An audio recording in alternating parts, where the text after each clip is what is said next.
Hi guys, engineer concept Vapi में आपका स्वागत है। आज हम स्टार्ट करने वाले हैं। ठीक है, सबसे पहले तो आपसे मैं डिस्कस कर लेता हूं कि जो सब्जेक्ट स्टार्ट करने वाले हैं वो है कंक्रीट टेक्नोलॉजी। ठीक है, जो चैप्टर स्टार्ट करने वाले हैं उस चैप्टर का नाम क्या है? Concrete technology. ठीक है, चैप्टर का नाम, सब्जेक्ट का नाम क्या है? सब्जेक्ट जो है वो है सब्जेक्ट जो है ठीक है, का नाम क्या है? Concrete technology. Concrete technology. ठीक है, कंक्रीट टेक्नोलॉजी हम सब्जेक्ट स्टार्ट कर रहे हैं और कंक्रीट टेक्नोलॉजी में हम क्या क्या पढ़ने वाले हैं। ठीक है, कंक्रीट टेक्नोलॉजी में क्या क्या सिलेबस है और क्या क्या हम पढ़ने वाले हैं उसके बारे में मैं डिस्कस कर देता हूँ कि आपका ओवरव्यू आपको बता देता हूँ। ठीक है, अब कंक्रीट की बात कर रहे हैं तो सिंपल सा मीनिंग है कि हम कंक्रीट के बारे में पढ़ेंगे। ठीक है, तो अब कंक्रीट के लिए क्या क्या इंपॉर्टेंट है, सबसे पहले तो आपका जो चैप्टर नंबर 1 पढ़ेंगे, जो चैप्टर नंबर 1 अगर पढ़ेंगे तो वो क्या है? Materials for concrete. क्या है? Materials for concrete. ठीक है, मटेरियल्स फॉर कंक्रीट। तो हम मटेरियल्स फॉर कंक्रीट के बारे में पढ़ेंगे। ये सिलेबस में लिख देता हूँ। ठीक है, कि क्या क्या हम पढ़ने वाले हैं सिलेबस में, कंक्रीट टेक्नोलॉजी में क्या क्या पढ़ने वाले हैं वो मैं डिस्कस कर रहा हूँ। तो पहला चैप्टर जो है मटेरियल्स फॉर कंक्रीट, कि कंक्रीट में कौन कौन से मटेरियल होते हैं। तो कौन कौन से मटेरियल होते हैं? तो कंक्रीट जो बना होता है वो cement, sand, aggregate, admixture, water और भी अन्य जो भी मिलते हैं। तो इन सभी के बारे में हम थोड़ा सा डिटेल में पढ़ेंगे कि क्यों कौन कौन से मटेरियल्स हैं। ठीक है, उसके बाद से सेकेंड जो चैप्टर है, चैप्टर नंबर 2, वो है फ्रेश कंक्रीट। ठीक है, फ्रेश कंक्रीट के बारे में। ठीक है, फ्रेश कंक्रीट के बारे में हम पढ़ेंगे कि फ्रेश कंक्रीट में क्या जाता है। जब जब हम सीमेंट, सैंड, एग्रीगेट को मिक्स करके, ठीक है, या कोई एडमिक्सर ऐड करके, वाटर को ऐड करके हम जब जब बनाते हैं कंक्रीट, तो उस टाइम पे जो बनता है, उस टाइम पे वो जो कंक्रीट होता है वो फ्रेश कंक्रीट होता है। ठीक है, तो अब उसके क्या क्या फैक्टर अफेक्ट करेंगे, तो उस फैक्टर की क्या अफेक्ट करता है, क्या क्या उसके टेस्ट होते हैं, उन सारे के बारे में इसमें पढ़ेंगे। ठीक है, फिर चैप्टर नंबर 3 जो है, चैप्टर नंबर 3 क्या है? चैप्टर नंबर 3 है आपका एडमिक्सर। ठीक है, कि जो एडमिक्सर हम ऐड करने वाले हैं फ्रेश कंक्रीट में, वो एडमिक्सर के बारे में हम पढ़ेंगे। एडमिक्सर, ठीक है, एडमिक्सर के बारे में हम पढ़ेंगे। फ्रेश कंक्रीट के बारे में पढ़ेंगे, मटेरियल्स फॉर कंक्रीट के बारे में पढ़ेंगे। फिर उसके बाद से चैप्टर नंबर 4 जो आएगा, चैप्टर नंबर 4। ठीक है, तो चैप्टर नंबर 4 में क्या हम पढ़ने वाले हैं? Hard and concrete. ठीक है, जब फ्रेश कंक्रीट प्लेस कर देते हैं और वो सेट हो जाता है, तो सेट होने के बाद से वो क्या हो जाता है? हार्ड एंड कंक्रीट बन जाता है। तो हार्ड एंड कंक्रीट के बारे में पूरा डिटेल के बारे में पढ़ेंगे। ठीक है, उससे रिलेटेड कौन कौन से टेस्ट आते हैं, क्या उसकी स्पेशलिटी होती है, कौन कौन से फैक्टर अफेक्ट करते हैं, क्या क्या उसमें टेस्ट आते हैं, ठीक है, कौन कौन से पॉइंट्स आते हैं, वो सारा उसमें हम पढ़ेंगे। ठीक है, हार्ड एंड कंक्रीट। ओके, उसके बाद से चैप्टर नंबर 5, चैप्टर नंबर 5 में हम क्या क्या पढ़ने वाले हैं? तो चैप्टर नंबर 5 में हम जो पढ़ने वाले हैं वो है concrete mix design. Concrete mix design, ये हम पढ़ने वाले। कंक्रीट मिक्स डिजाइन मतलब जैसे M20 का कंक्रीट बनाना है या M25 का बनाना है, तो उसके प्रोपोर्शन होते हैं। तो वो प्रोपोर्शन कहाँ से आए, ठीक है, कौन से मटेरियल कौन से जोन का है, तो ये सब इसमें फाइंड आउट किया जाता है कि वो उसके प्रोपोर्शन क्या होंगे, कौन से प्रोपोर्शन को कब क्या लेने हैं, ये सब हम कंक्रीट मिक्स डिजाइन में पढ़ेंगे। फिर चैप्टर नंबर जो 6 है, चैप्टर नंबर 6 वो है स्पेशल कंक्रीट। ठीक है, स्पेशल कंक्रीट। Special concrete. ठीक है, चैप्टर नंबर 6 जो पढ़ने वाले हैं वो क्या है, स्पेशल कंक्रीट के बारे में। तो स्पेशल कंक्रीट के बारे में हम जानेंगे कि कौन कौन से स्पेशल कंक्रीट होते हैं, जैसे लाइट वेट कंक्रीट है, ठीक है, एरेटेड कंक्रीट है, हाई डेंसिटी कंक्रीट है, मास कंक्रीट है, रेडी मिक्स कंक्रीट है, प्लम कंक्रीट है। तो ये सारे ये जितने टाइप के कंक्रीट आते हैं उसके बारे में हम जानने का प्रयास करेंगे जब चैप्टर नंबर 6 को पढ़ेंगे। चैप्टर नंबर 7 में क्या है, ठीक है, चैप्टर नंबर 7 में क्या पढ़ने वाले हैं वो मैं आपको बता देता हूं। चैप्टर नंबर 7 में हम पढ़ने वाले हैं प्रिवेंशन एंड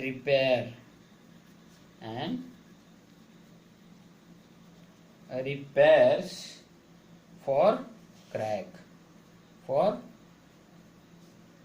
क्रैक्स। ठीक है, इसके बारे में हम पढ़ने वाले हैं चैप्टर नंबर 7 में। ठीक है, चैप्टर नंबर 7 इसके बारे में हम पूरा डिस्कस करेंगे। तो ये हमारा सिलेबस है कंक्रीट टेक्नोलॉजी का। इस सिलेबस को हम अच्छे से डिटेल में समझेंगे और इसको हम अच्छी तरह से प्रयास करेंगे कि ताकि अच्छे से हम इसके जो कंक्रीट के जितने भी पॉइंट्स हैं उसको अच्छे से हम समझ सकें। ठीक है, तो सबसे पहले तो कुछ पॉइंट्स तो मैंने पहले लिख दिए हैं।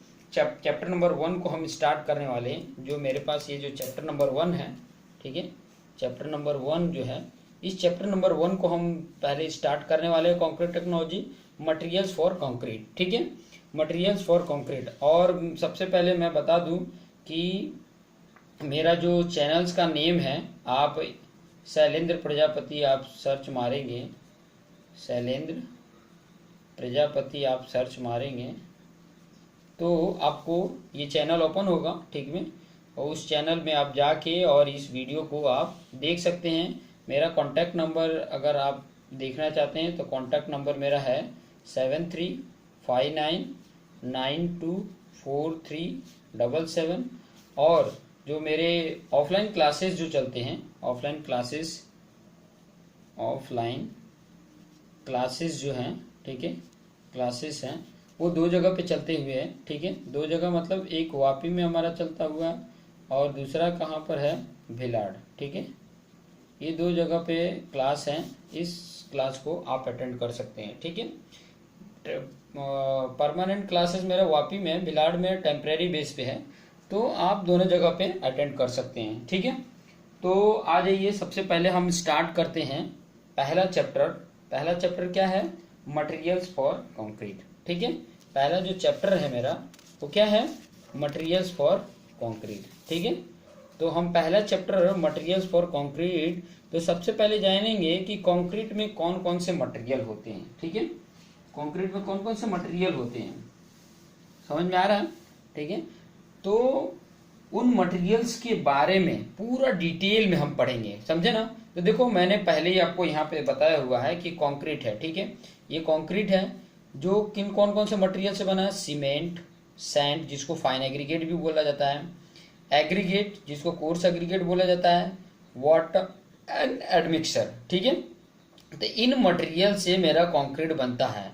तो मेरा चैप्टर का नेम ही है, फर्स्ट चैप्टर जो है, मटेरियल्स फॉर कंक्रीट। तो सबसे पहले तो हम ये जानेंगे कि कौन कौन सी जो मटेरियल है जिससे एग्रीगेट बने हैं, अब उनकी जो प्रॉपर्टीज है, वो मैन्युफैक्चरिंग प्रोसेस कैसे होता है उसका, फिर बाद में उसके क्या क्या इंग्रेडिएंट होते हैं, किस टाइप के वो पाए जाते हैं, कौन से जोन में पाए जाते हैं, तो उसकी क्या क्वालिटी होती है। ठीक है, इन सारे के बारे में हम कौन कौन से फैक्टर इफेक्ट करते हैं, उन सारा सब कुछ पॉइंट को हम डिटेल में समझेंगे।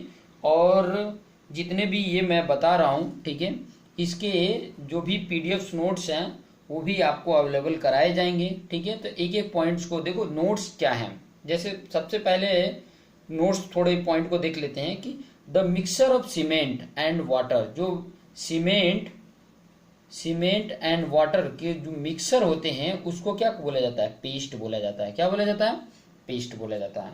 फिर the function of paste, function क्या होता है, जो पेस्ट बना हुआ है सीमेंट और वाटर का, उस पेस्ट का फंक्शन क्या होता है, to bind sand and aggregate particles. जो सैंड और एग्रीगेट पार्टिकल्स हैं उनको क्या किया जाता है, बाइंड करने के लिए by the chemically process of hydration. ठीक है, केमिकली प्रोसेस ऑफ हाइड्रेशन। ठीक है, आगे क्या है, इट एल्सो फिल्स, और इसका काम क्या होता है, ये जो पेस्ट है मेरा, इसका और क्या काम होता है, it also fill the voids between sand and aggregate particles. Sand और एग्रीगेट पार्टिकल्स को क्या करने के लिए, उसके अंदर के जो वॉइड्स रहते हैं उसको फिल करने के लिए भी हम सीमेंट पेस्ट का यूज किया जाता है। ठीक है, समझ में आ गया। अब देखो इसमें कौन कौन से मटेरियल है, सीमेंट है, सैंड है जिसको फाइन एग्रीगेट बोले जाता है, एग्रीगेट कोर्स एग्रीगेट है, प्लस वाटर प्लस एडमिक्सर। ये सारे जो मटेरियल हैं, इन मटेरियल, ये जो मटेरियल है, इन मटेरियल के बारे में हम डिटेल पढ़ेंगे।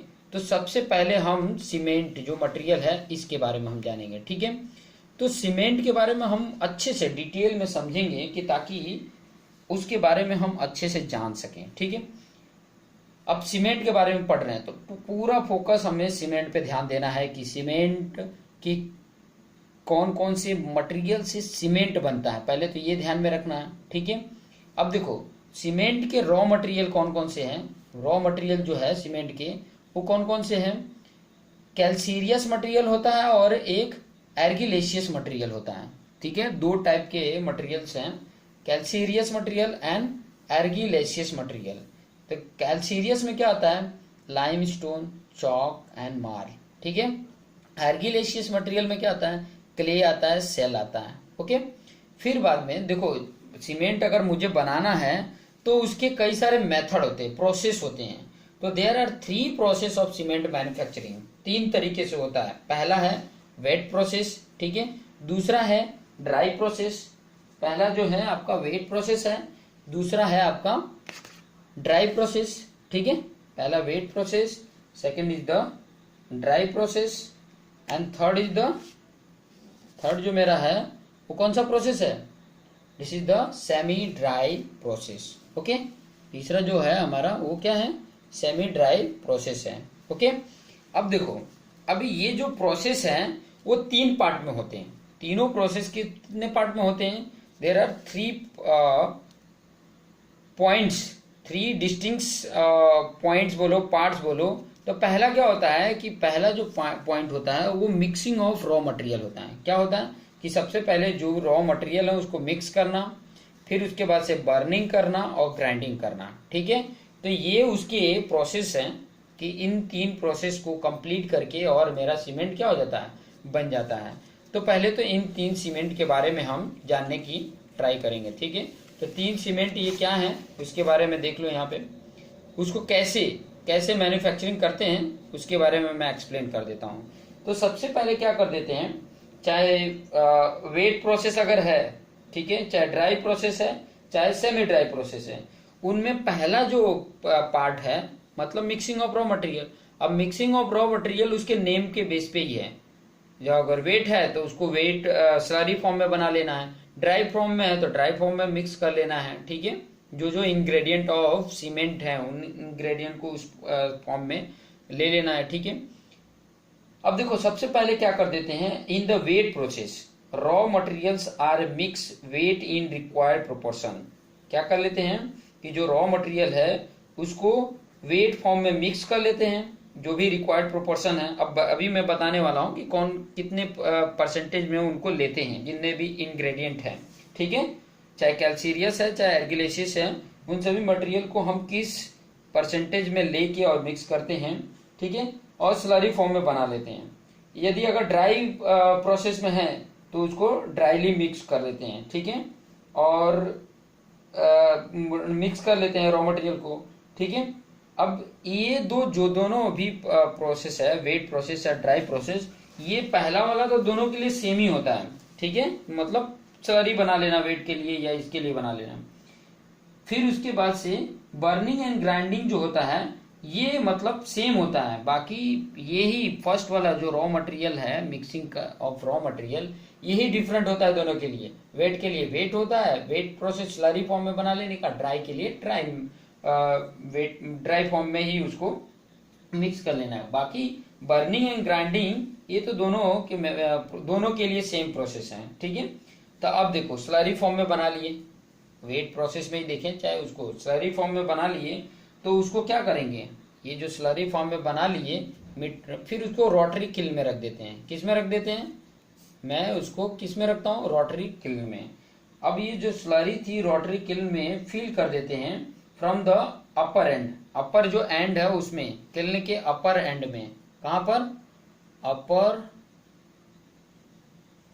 एंड पे उसको क्या कर देते हैं, रख देते हैं जो स्लरी फॉर्म है। As the slurry gradually descending there is rise in temperature and small lumps, ठीक है, जैसे राइज करते हैं उसका टेम्परेचर तो स्मॉल लंप्स में कन्वर्ट हो जाता है। किस में कन्वर्ट हो जाता है, स्मॉल लंप्स में, और उसी को क्या बोला जाता है, नोड्यूल्स बोला जाता है, ठीक है, नोड्यूल्स उसी को बोला जाता है, नोड्यूल्स फॉर्म में कन्वर्ट हो जाता है। फिर बाद में जब टेम्परेचर जोन 1500 से 1700 पहुंच जाता है, टेम्परेचर जो है वो यहां तक पहुंच जाता है, जब यहां पर पहुंच जाता है तो वो नोड्यूल्स कन्वर्ट हो जाता है इनटू स्मॉल हार्ड बॉल्स, जिसको क्या बोला जाता है, क्लिंकर बोला जाता है। ये ध्यान में रखना कि जब ये 1500 से 1700 डिग्री सेल्सियस पे पहुंचता है तो वो जो नोड्यूल्स होता है वो किसमें, क्लिंकर में, स्मॉल हार्ड बॉल्स भी बोलते हैं और क्लिंकर भी बोला जाता है, तो वो उसमें चेंज हो जाता है, ठीक है, जिसकी साइज बताई हुई है, जिसकी साइज क्या होती है 3 mm टू 20 mm होती है, ठीक है, क्लिंकर में चेंज हो जाता है। फिर बाद में ये क्लिंकर आज as obtained from rotary kiln are finally ground in ball mills और ट्यूब मिल्स में क्या कर देते हैं इसको, ये पाए जाते हैं, ये जो पाए गए हैं रोटरी किल में क्लिंकर, इनको हम कहाँ पे रख देते हैं, बॉल मिल्स या ट्यूब मिल्स में।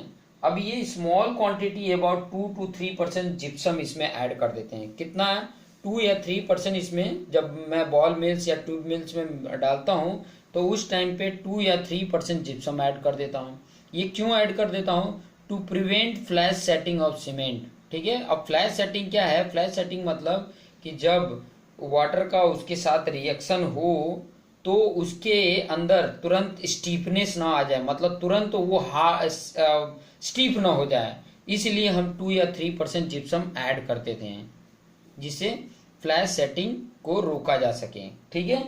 तो ये ऐड कर देते हैं, ठीक है। उसके बाद क्या कर देते हैं, फिर उसके बाद the finally ground cement is stored in silos. बाद में जब ये ग्राइंडिंग हो जाता है बॉल मिल और ट्यूब मिल में तो ये इसको क्या कर लेते हैं हम, सिलोज में फाइनली ग्राउंड जो सीमेंट होते हैं उनको स्टोर इन सिलोज, सिलोज में उसको क्या कर लेते हैं, सिलोज में उसे स्टोर कर लेते हैं, ठीक है।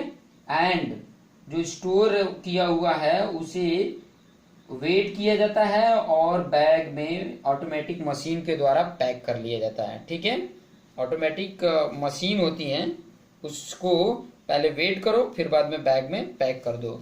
और एक बैग जो होता है उसमें 50 kg सीमेंट होते हैं, ठीक है। कितने सीमेंट होते हैं, एक बैग में 50 kg सीमेंट होते हैं जिसका वॉल्यूम होता है 0.035 मीटर क्यूब। ये ध्यान रखने का कि एक बैग में कितने वॉल्यूम होते हैं सीमेंट के, 0.035 मीटर क्यूब, ठीक है। इतना पता चला। अब देखो जो जो मटेरियल मैं इसमें मिला रहा था उस मटेरियल का कितना परसेंटेज होना चाहिए वो मैं यहाँ पे बता रहा हूँ, ठीक है। ये देखो ये फर्स्ट वाला वीडियो है जिसमें पहले ही से मैंने थोड़े से लिखे हुए हैं, थोड़े ही पार्ट को लिखा हुआ है। नेक्स्ट जब मैं वीडियो बनाऊंगा तो उसमें आपको A to Z लिख के बताऊंगा ताकि वो उसके देख के आप खुद भी नोट बना सको, ठीक है। क्योंकि ये लिखा हुआ है तो आपको वीडियो को देखते देखते लिखने में डिफिकल्टीज होगी, तो वो डिफिकल्टीज ना हो तो उसके लिए मतलब मैं लिखते जाऊंगा और आप भी उसको मतलब लिखते भी जाएंगे और उसको समझते भी जाएंगे। तो देखो मैं ऑक्साइड कंपोजिशन ऑफ ओपीसी बता रहा हूँ कि जैसे मान लीजिए ओपीसी सीमेंट का मैन्युफैक्चरिंग करना है तो उसमें कौन कौन से ऑक्साइड रहेंगे जिससे और कितने परसेंट रहेंगे जिससे वो ओपीसी बनता है, जो पहले मैंने मैन्युफैक्चरिंग प्रोसेस बताया। तो देखो ऑक्साइड में क्या है, लाइम है जिसको CaO बोला जाता है, वो कितना होना चाहिए, 60-67% होना चाहिए। कितना होना चाहिए? 60-67। सिलिका SiO2 कितना होना चाहिए? 17-25%, इतना उसका परसेंटेज होना चाहिए। एल्यूमिना का क्या होता है? L2O3 का 3-8% होता है, ठीक है। आयरन ऑक्साइड जिसको Fe2O3 बोला जाता है वो 0.5-6% होता है। ये चार बहुत इंपॉर्टेंट होते हैं, बाकी ये सब भी रहते हैं लेकिन इनकी जो परसेंटेज है वो बहुत कम होती है। जैसे मैग्नीशिया MgO 0.4 से 4%, 0.5 से 4% है, ठीक है। एल्कलीज K2O और Na2O है, ठीक है। पोटेशियम डाइऑक्साइड और सोडियम डाइऑक्साइड ये भी हमारा यहाँ पर दिया हुआ, ठीक है, 0.3 और 1.2। और सल्फेट है SO3, वो कितना होता है? 1 से लेके 3 तक, ठीक है। तो ये उसके परसेंटेज दिए हुए हैं, कंटेंट कितने होने चाहिए ये पार्ट आपका दिया हुआ है, ठीक है। उसके बाद हम नेक्स्ट पढ़ने वाले हैं बॉक्स कंपाउंड। अभी बॉक्स कंपाउंड के पहले मैं आपको कुछ और इम्पोर्टेंट पॉइंट बता दूं।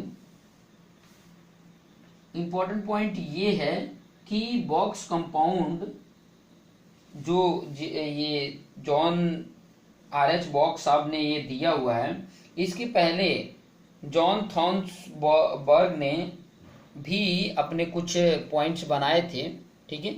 अब ये क्या है जो मैंने अभी आपको बताया ना, जो जितने भी पॉइंट बताए उसी के ये इजी पार्ट करने के लिए, ठीक है, ये कंपाउंड्स उन लोगों ने निकाला कि ये कंपाउंड्स हैं, ठीक है, जो अभी हमने सिलिका लाइम बताया, फिर उसके बाद से उसी के बेस पे ये कंपाउंड बने हुए हैं। और इन्हीं कंपाउंड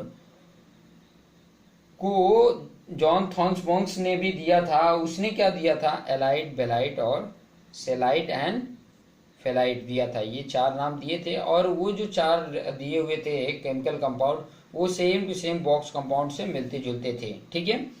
तो बॉक्स कंपाउंड साहब ने जो 3 दिए हुए हैं C3S, C2S, C3A and C4A। C3S को क्या बोला जाता है? ट्राई कैल्शियम सिलिकेट, ठीक है। C3S को ट्राई कैल्शियम सिलिकेट, C2S को डाई कैल्शियम सिलिकेट बोला जाता है, ठीक है।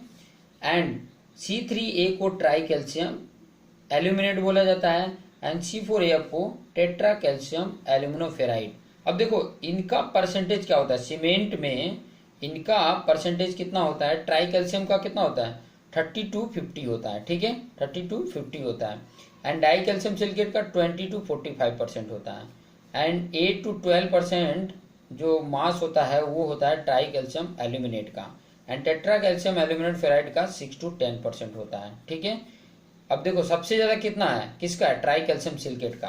देखो ट्राई कैल्शियम मतलब ये ट्राई कैल्शियम का मतलब है 3CaO, मतलब 3 पार्ट लाइम का और 1 पार्ट सिलिका का, ठीक है। इसमें 2 पार्ट लाइम का और 1 पार्ट सिलिका का, इसमें 3 पार्ट लाइम का और 1 पार्ट एल्युमिनियम का, और इसमें 4 पार्ट लाइम का, 1 पार्ट एल्यूमिनियम का और 1 पार्ट फेराइट का।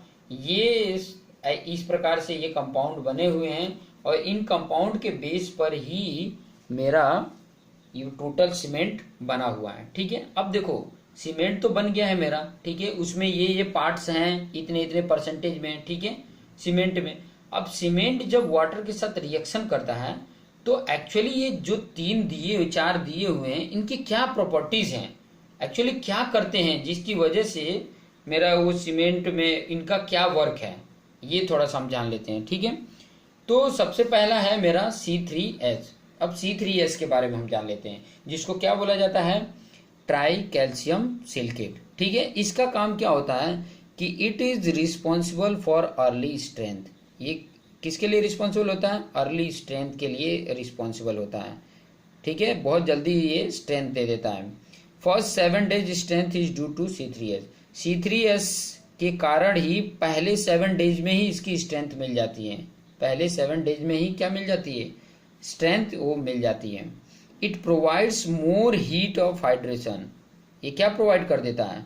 अगर इसकी मात्रा C3S की उसमें है तो प्रोड्यूस करता है मोर हीट ऑफ हाइड्रेशन, ठीक है।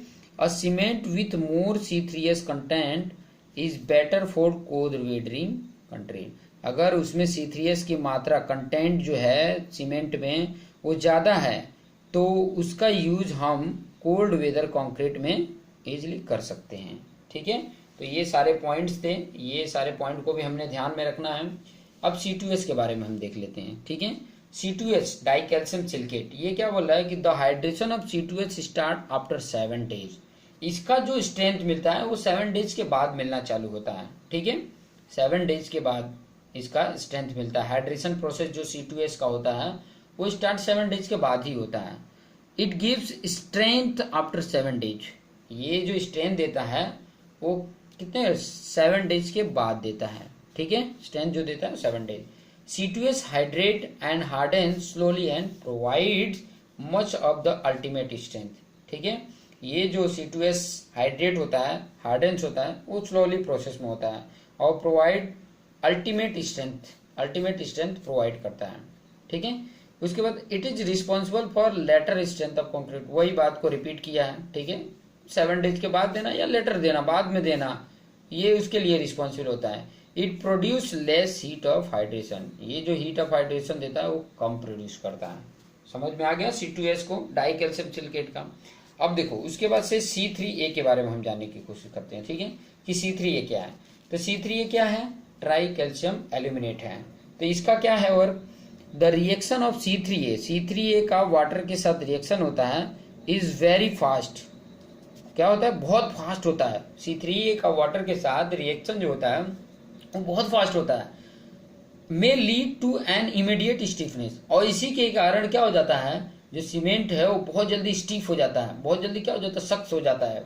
ठीक है, और paste and this process is term as a flash set. वही जो मैंने पहले आपको बताया था कि 2 या 3% जिप्सम क्यों मिलाया जाता है, कि इसको रिमूव कर सके, फ्लैश सेट ना हो। क्योंकि देखो C3A की परसेंटेज उसमें है और वो वाटर के साथ अगर रिएक्शन करेगा तो जो सीमेंट का पेस्ट है वो तो पहले स्टिफ हो जाएगा, सख्त हो जाएगा। तो बाइंड कहाँ से करेगा, कंक्रीट या सैंड को, एग्रीगेट को बाइंड कहाँ से करेगा। ठीक है, तो वो उसको रिमूव करने के लिए हम क्या कर देते हैं, 2 या 3% जिप्सम को ऐड कर देते हैं। Is added to the time of grinding of the cement clinker. Okay, ठीक है। फिर उसके बाद से क्या है, the hydrate C3A do not contribute to the strength of concrete. ये बहुत इंपॉर्टेंट है कि C3A का कोई कंट्रीब्यूशन स्ट्रेंथ के लिए नहीं होता है। किसका होता है, C2H का और C3H का कंट्रीब्यूशन होता है स्ट्रेंथ देने के लिए। C3A का कोई कंट्रीब्यूशन नहीं होता है, ये हमेशा ध्यान में रखना। ठीक है, उसके बाद से नेक्स्ट पॉइंट है, लास्ट पॉइंट है। ठीक है, नेक्स्ट पॉइंट क्या है, C4AF के बारे में जानेंगे। ठीक है, तो C4AF जो है वो क्या दे रहा है, C4AF हाइड्रेट्स रैपिडली। वो क्या होता है, ये भी हाइड्रेट होता है, रैपिडली होता है। ठीक है, ये भी क्या देता है, it does not contribute to the strength of concrete. ये भी कोई कंट्रीब्यूट नहीं देता है स्ट्रेंथ ऑफ कंक्रीट के लिए, कंक्रीट के स्ट्रेंथ के लिए इसका कोई कंट्रीब्यूशन नहीं है। The hydrates of C4AF show a comparatively higher resistance to the sulphate attack than the hydrate of C3A। ठीक है, ये क्या कर देता है, सल्फेट अटैक को रजिस्ट कर देता है C4AF। ठीक है, टेट्रा कैल्शियम एल्यूमिनियम फेराइड ये सल्फेट अटैक को रजिस्ट करता है। ठीक है, अभी आगे कुछ पॉइंट देख लेते हैं। हाइड्रेशन ऑफ सीमेंट, तो हाइड्रेशन ऑफ सीमेंट में कुछ पॉइंट्स इंपॉर्टेंट है वो देख लेते हैं। उसके बाद से इस वीडियो को हम स्टॉप करेंगे। इसके बाद जो नेक्स्ट पॉइंट है सीमेंट से रिलेटेड, उस पॉइंट को हम डिस्कस करेंगे। तो हाइड्रेशन ऑफ सीमेंट क्या होता है, when water is added to cement, when water is added to cement in gradient of cement react chemically with water and form various complicated chemical compound। बहुत सारे chemical compound वो क्या कर देते हैं, बना देते हैं। The chemical reaction that take place between cement and water is referred as hydration of cement. Okay, ठीक है। अभी यहाँ पे एक और पॉइंट ध्यान में रखो, anhydrous cement, anhydrous cement does not bind.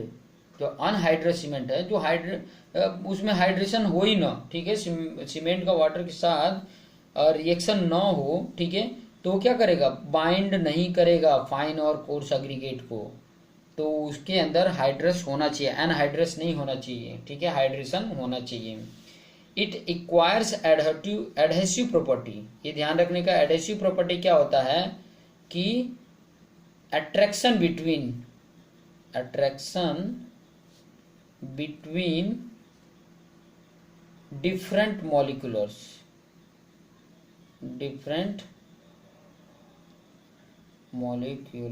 ये ध्यान में रखने का कि एडहेसिव क्या बताता है, अट्रैक्शन बिटवीन डिफरेंट मॉलिक्यूलर्स, और कोहेसिव क्या होता है, सेम मॉलिक्यूलर्स के बीच में जो अट्रैक्शन होता है उसको कोहेसिव बोला जाता है। तो इसके अंदर एडहेसिव एक्वायर्स करता है क्या करने के लिए, only when mix with water, जब वाटर के साथ इसको मिक्स करते हैं सीमेंट को तो वो देता है एडहेसिव प्रॉपर्टी, ध्यान में रखने का, ठीक है। वाटर के साथ करते हैं तो देता है, कब, जब हाइड्रेशन वाला सीमेंट होगा तब।